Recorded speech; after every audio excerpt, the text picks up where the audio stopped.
재난을 막기 위한 그리고 재난이 일어난 뒤에 대응을 하는 시스템 그리고 담당자들의 인식은 여전히 우리가 후진국이라는 사실 아프게 인정을 하지 않을 수가 없습니다. 네, 이번에는 근본적으로 뜯어고치는 계기로 삼아야겠습니다. 방재 전문가 김근영 강남대 교수, 또 해난 구조 전문가 진교중 예비영 대령 모셨습니다. 어서 오십시오. 네, 안녕하세요. 자, 우선 제대로 된 진단이 있어야 거기서 해법이 나오는 것 아니겠습니까? 자, 이번 그 사고의 과정들을 보시면서 제일 문제가 되는 것이 무엇이고 제일 빨리 고쳐야 될 것이 어떤 것이라고 보셨습니까, 교수님?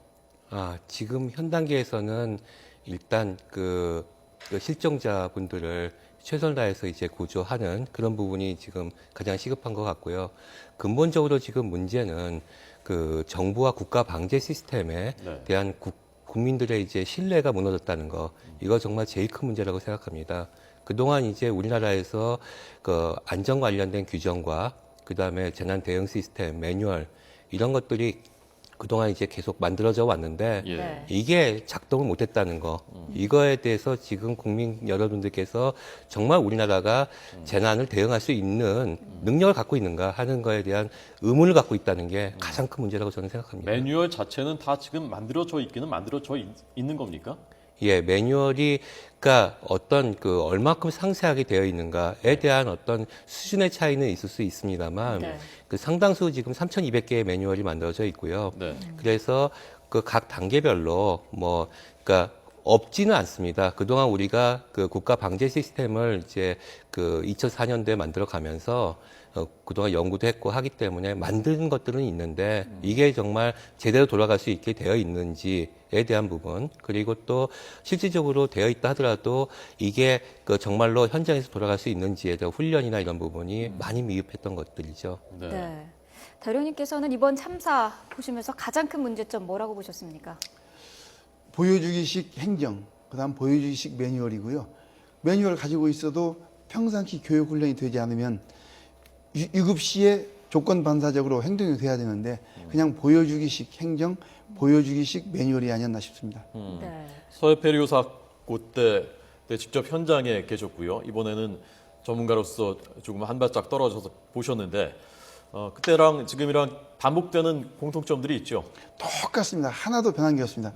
그 당시에도 서해 페리오 사건 났을 때도 이런 매뉴얼은 다 있었는데 그때 그 각 매뉴얼들을 가지고 있는 기관들이 동작을 못 했거든요. 지금도 마찬가지 여러 가지 문제가 생기고 또 각 기관들의 혼선 또 그때 다 뜯어 고칠 줄 알았는데 지나고 나니까 지금 보니까 그때나 지금이나 그때만 요란스럽고 그냥 뭘 하겠다 했는데 지나고 나니까는 조직 예산이 들어가지 않아가지고 똑같은 사고를 반복하는 것 같습니다. 그동안 우리가 기억하는 큰 사고들만 해도 근년에만 해도 여러 건 있었지 않습니까? 예, 그렇습니다. 그런 것들이 공통적으로 어떤 일관된 공통점들이 있다면서요? 예. 크게 이제 한 3가지 정도를 얘기할 수 있는데요. 그동안 그러니까 안전 관련된 규정들이 만들어졌어도 그런 규정들을 제대로 지키지 못했다는 거, 이번에도 과적의 문제점이나 또는 안전 수칙들을 제대로 지키지 않고 묵지도 않고 하는 문제들, 또 운행할 때 어떤 문제들 같은 이런 규칙을 지키지 못하는 부분이 첫 번째 크고요. 두 번째는 이게 이제 그 상황이 이렇게 됐었을 때 현장에서의 어떤 초기 대응 부분도 결국은 이제 그 승객들을 대피시키고 구조하는 부분인데요. 대피는 실질적으로 선장과 선원들의 책임입니다. 이 부분이 정말 거의 모랄 해저드와 그다음에 소명 의식이 없었다는 거. 그래서 대피를 제대로 못했고 그다음에 구조했을 때도 커뮤니케이션의 혼선이나 이런 부분이 두 번째 크게 이 현장에서의 문제라고 볼 수 있고요. 그다음에 마지막으로 이제 국민 여러분들께서 정말로 답답해하시고 좀 심지어는 이제 분노까지 하시는 게 그러니까 중앙정부가 지원하는 문제입니다. 그러니까 정말로 그 현장에서 어떤 것들이 필요한지 이런 부분을 지원해주는 문제. 그다음에 그 실종자 가족분들이나 이제 희생자 분들의 이를 어떻게 이제 어떤 일들을 도와줘야 되는가, 많은 도와줄 일들이 있고요. 그리고 특히 이제 이런 정보들을 정확한 정보를 필요한 때 적절하게 제공해야 되는데 이런 부분에서 초기에 혼선이 있다 보니까 국민 여러분들께서 실망하고 그다음에 신뢰를 하지 못하게 되고 이게 총체적인 이제 난국으로 이제 확대된 것 같습니다. 네. 그 이번 참사가 나고 사고대책본부조차도 10여 개 달했거든요. 이 부처 간에 좀 협업이 안 되고 있는 부분도 문제가 되고 있는데 이 이유가 어디 있을까요? 그러니까 사실 초기에 이 사건이 좀 잘 진행이 됐었다면은 이렇게 뭐 초기 선장과 선원분들이 대피도 잘 시켰고 네. 희생이 이제 별로 일어나지 않게 했었으면은 이렇게 확대돼서 많은 사고 수습본부가 생기지 않았을 겁니다. 아마 해경하고 이제 해수부에서 사고 수습본부나 상황실 정도에서 하고 어쩌면 이제 중대본 정도가 이런 상황들이 이렇게 됐다라는 것을 정확한 정보를 제공했으면은 아마 국민 여러분들께서 안심하셨을 거예요. 그런데 이제 이게 정말로 피치 못하게 사건이 확대되고 많은 어떤 그 상황들이 악화되면서 결국은 이제 교육청도 관계하게 되고 교육부도 관계하게 되고 다른 부처들이 관계되면서 이런 일들이 이제 각 부처에서 필요한 일들이 생깁니다. 네. 그리고 이제 이런 게 사고 수습본부들이 많이 생기게 됐는데 원래 중앙안전대책본부라는 게 이렇게 각 부처에 생기는 각각의 이제 사고 수습본부들을 조율해서 이렇게 잘 조화롭게 하게 되는 게 본분인데 지원해 주는 게 이게 초기에 이제 신뢰가 무너지면서 결국은 이제 총리실이 나서서 사실 법적으로 이제 있지는 않습니다만 임시적으로 범부처 사고대책본부 같은 이런 게 사실은 이게 중앙재난안전대책본부가 제대로 돌아갔으면은 이게 이제 필요가 없었던 거죠. 근데 이게 돼서도 지금 잘 각 부처의 조율이 안 되는 것들은 이게 지금 우리 아까 이제 말씀하셨지만은 우리가 운행의 그 어떤 그 묘도 잘 살리지 못하고 이거를 경험도 부족하고 이 또 여러 가지 또 경험이 있는 뭐 여러 가지 기관들이 제대로 참여를 못했던 부분도 있고요. 그러니까 원래 규정이요. 예. 이런 큰 사고 재난이 일어나면 재난안전대책본부를 꾸리고 누가 거기에 컨트롤 타워를 맡고 조직은 어떻게 되고 이런 것들이 규정은 다 돼 있습니까? 예, 다 돼 있습니다. 그런데 그것이 실제 훈련이 안 됐기 때문에 그냥 페이퍼로만 있기 때문에 우왕좌왕하는 거군요. 그러니까 훈련도 매 해마다 합니다. 저희가 그 5월 달쯤 하긴 하는데. 어떤 훈련을 하나요? 그러니까 그 안전항공이라고 CPX라고 예. 이번에도 5월 달에 원래 하려고 계획도 했었고요. 예. 그런데 이제 그 사례가 이제 각각 해마다 틀리기도 하고요.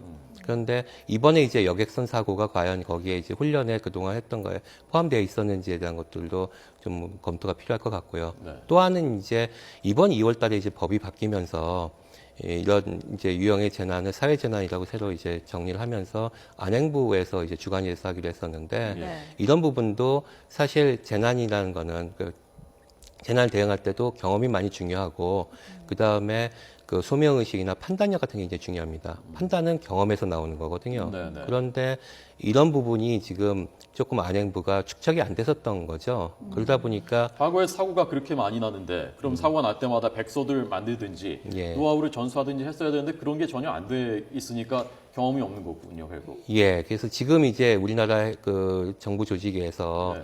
공무원들이 이제 순환보직을 하게 되고 네. 이쪽 분야도 이제 그렇게 되어 있고 물론 이제 소방방지시나 이런 부분은 조금 그 안에서 도우는 부분은 있습니다. 하지만은 전반적인 안행부에서는 일반 행정직의 경우에는 이렇게 계속 이제 순환보직을 하다 보니까 네. 경험이 많이 축적되지 못한 부분도 있고요. 또 네.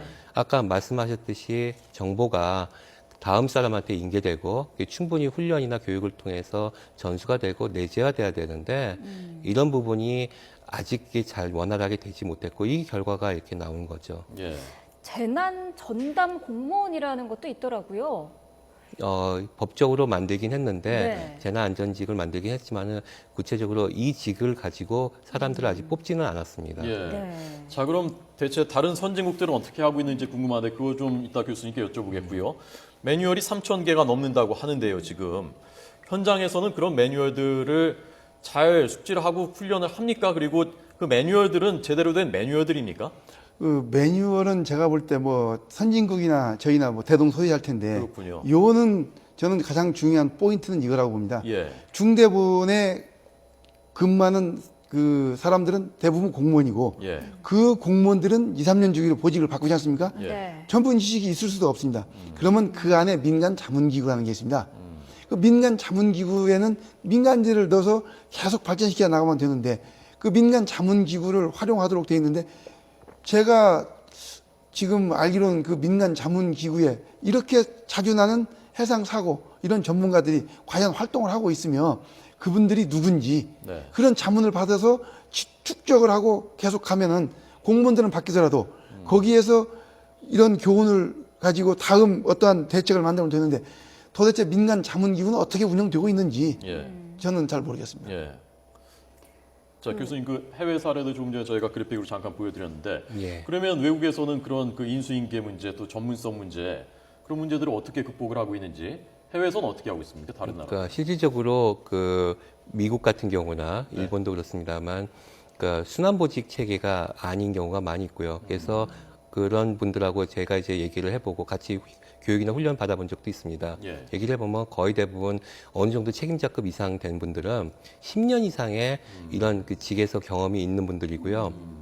그다음에 설사 없는 분들도 있지만 예. 그렇게 중요한 보직에 갈 경우에는 거기에 합당한 교육을 의무적으로 받게 되어 있습니다. 받지 못하면 그 직을 못 가거나 예. 그 이후에라도 꼭 받게 되어 있고요. 그래서 그런 경험들이 이제 축적되어 있는 부분도 있고요. 예. 다만 이제 선진국이라고 아까 이제 말씀하셨지만은 계속 발전도 하고 있지만 또 이게 그 뭐 위에 있는 이제 최고 지도자가 좀 관심을 좀 적게 가지거나 투자가 적어지면은 네. 실패를 하기도 합니다. 예. 대표적으로 2002년도 이제 1992년도에 미국의 그 허리케인 앤드류가 발생했었을 때 총체적인 실패였고요. 그래서 이제 연방재난관리청이 과연 존립할 필요가 있느냐 미국 의회가 심각하게 고려한 적도 있습니다. 연방 재난관리청이 있긴 있군요. 그러니까 미국에. 예. 네. 그래서 우리도 이제 그걸 벤치마킹해서 소방방재청을 만든 거고요. 예. 그 다음에 이제 그 이후에 이제 그 클린턴 행정부 때 제임스 휘트란 분이 정말로 이제 그 지방에서 한 10년, 20년 이상 경험이 있었던 분들이라서 네, 네. 그분이 이제 그 많이 이제 그 개선을 했습니다. 예. 그런데 이게 또 한 2006년쯤 되니까 테러 쪽에 너무 집중하다가 또 이제 그 허리케인 카트리나 때 예. 대실패를 하게 되죠. 네. 그래서 그쪽도 투자를 하고 계속 이제 끊임없이 이렇게 훈련과 그 다음에 어떤 그런 교육들을 하지 못하면은 아무리 훌륭한 조직도 이렇게 하면은 그 제 기능을 발휘 못하는 부분이 있습니다. 예. 네. 자, 대령님, 일본의 같은 경우에는 지난해 그 해난 사고의 구조율이 95%나 된다고 해요. 일본에도 뭐 우리의 UDT나 SSU 같은 그런 구조대가 있을 텐데 실력 차이가 있는 겁니까? 왜 이런 겁니까? 그 환태평양 구조전 훈련이라고 그래가지고 미국, 캐나다, 일본, 한국, 호주 이렇게 매년 훈련을 합니다. 네. 실력은 잠수사 실력은 저희 그 해군 잠수사들이 월등히 낮습니다. 그러면 지금 일본은 왜 95%냐? 초동 조치를 잘하는 겁니다. 그 모든 해난 사고의 30%가 그 이 초동 조치에 관련됩니다. 그래서 골든 타임 30분. 이 시간을 어떻게 쓰느냐에 따라서 사고의 규모가 커지느냐 축소되냐는 거거든요. 예. 예. 그런데 이번 사고 같은 경우는 서로 미루고 서로 보고가 늦고 채널도 틀리고 그 아까운 금 같은 그 시간 예. 이게 다 날아가 버린 거죠. 예. 그래서 저희 그 제가 근무할 때 해군 같은 경우는 5분 대기조라고 운영을 합니다. 예. 네. 그래서 5분 대기조라는 것은 상황이 발생하면 헬기로 이동을 하든지 트럭으로 이동을 하든지 배로 립보트라고 빠른 그 고속 단장이 있습니다. 이용하든지 해서 5분 내에 출동을 해서 목적지까지 가도록 되어 있습니다. 예. 그래서 출발은 하여튼 그 부대에서 5분 내로 가야 되거든요. 초기에 그러니까 호미로 막아야 될 것을 못 막으면 나중에는 뚝이 터지는 겁니다. 그래서 초동 조치가 중요한데 일본 같은 경우는 초동 조치가 잘 되어 있습니다. 각 기지에서 상황 벨이 울리면 그냥 그 저희 그 소방서가 그 소방차 타고 출동하듯이 아주 해상이 다 잘 되어 있는데 저희 나라는 그게 좀 부족한 것 같습니다. 네. 자, 우선 지금 두 분 말씀 듣다 보니까 일단 매뉴얼 자체는 대체로 잘 갖춰져 있는 편인데 그것이 잘 숙지가 되고 담당자들이 거기에 따라서 잘 대응을 하느냐에 대한 훈련이 일단 부족하고 자, 그리고 이 세월호도요, 원래는 10일마다, 선박들이 10일마다 안전훈련 다 비상 대응 훈련을 하게 돼 있었다는 거 아닙니까, 규정이? 맞습니다. 그런데 전혀 하지 않았고 뭐 1년에 한두 번도 안 했다고 하고요. 자, 이러면 이렇게 규정이 있는데 이것이 안 지켜지는 사실상 사문화된 이것을 바꾸려면은 어떻게 해야 되는 겁니까?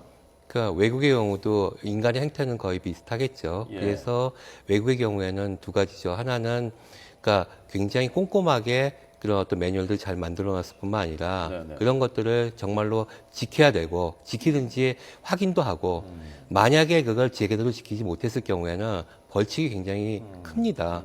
이를테면은 지금 뭐 미국에서도 나오면은 항해사 자격증을 박탈하고 그다음에 심지어는 회사가 굉장히 치명적인 어떤 벌금도 받고 예. 하는 것들이 이제 벌칙이 있고요. 예. 그다음에 꼭 벌칙을 이제 사후에 하는 거기 때문에 계속 꾸준하게 가서 확인하고 그런 교육을 언제 받았느냐, 어떻게 받았느냐 이런 것들을 가끔 이제 무작위로 확인도 하고 예. 거기서 이제 만약에 걸렸을 경우에는 그런 벌칙들이 가기 때문에 전혀 그런 생각들을 거의 못 한다고들 합니다. 이번에 뭐 안전점검도 2달 전에 했는데 그때 이상이 없다고 나왔었다고 하지 않습니까? 이런 부분들도 다 사실은 얽혀있는 문제들인 거죠. 예, 지금 우리도 보니까 규정상 예. 뭐 보도를 나고 보니까 300건 정도의 체크리스트가 있었다고 하는데 그 300건 정도의 체크리스트가 제대로 됐는지 그 안에 구체적으로 보면은 각각 정성적으로 이제 말을 쓰게 돼 있는 부분도 있는데 네. 그런 부분을 거의 비어 있다는 얘기를 들었어요. 그리고 또 이제 과연 그런 거 체크리스트뿐만 아니라 예.